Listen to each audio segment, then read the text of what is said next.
Now we will understand some more terms related with the heredity. Now the term we are going to understand is genotype and phenotype. Genotype is the genetic constitution of an individual for any character due to which it expresses itself. So, and phenotype is the observable characteristics which are genetically controlled. Suppose, for example, I can see whether the plant is tall or a dwarf, or whether the flower produced by the plant is of red color or white color. So these things are visible. Okay, so these are the phenotype. Okay, but what is making them tall, dwarf, producing red color or giving them white color? That is because of the genetic constitution which they are carrying along with them. So that is related with the term genotype. So the genotype means it will tell the genetic constitution of any individual for that character which it is expressing, and those expressions of the character which is observed, okay, which are genetically controlled but they are observed. Okay, so those are those things are called as phenotype. Okay, now we can understand we can understand these two things more better when we discuss this in example. Suppose here they had been taken as two characters. They have taken here. I have both the letters here had been taken as a dominant. Okay, because they are capital, so they are they are having a dominant allele. Okay, now the trait which they have chosen is tongue roller. Tongue roller is considered to be the dominant character. Okay, now both the parents are having dominant, so they have been represented as R and R.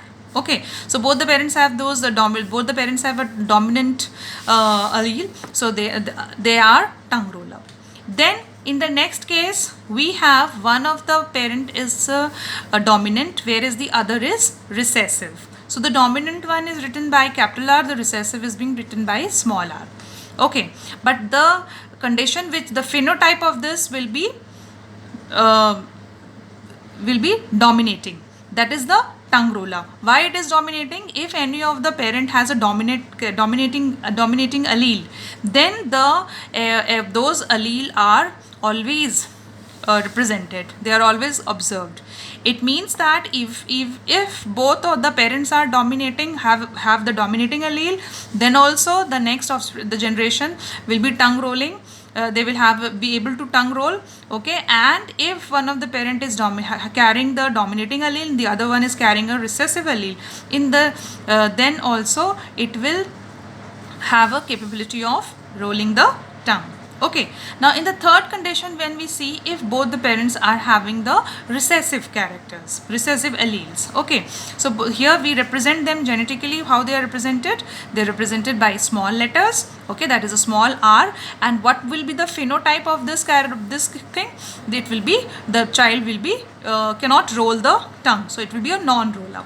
Okay, now here as we have discussed here, so here capital R and capital R, both capital R and one capital R and R, these are the two kinds of genetic constitution. Here small r is, in the third case, it is one kind of genetic constitution.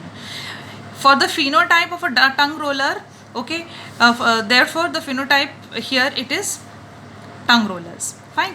Now the genotypes of this is here that these are homozygous dominant. Why they are homozygous dominant? Because both are having the similar characteristics. Okay, so here it is a heterozygous dominant. We know that in an individual in which two factors or genes controlling one character are dissimilar. Okay, here the gene controlling character is a similar, so they are homozygous. Here gene controlling character is a dissimilar, so it is a heterozygous. Why it is dominating? Because it has one of the allele is coming from the parent has dominating allele. Fine. Now for non-rollers, what is the genotype? Genotype is homozygous recessive. Homozygous, why it is homozygous again? Here because both the individuals are controlling one character, and that too a similar character. That's why it is homozygous recessive.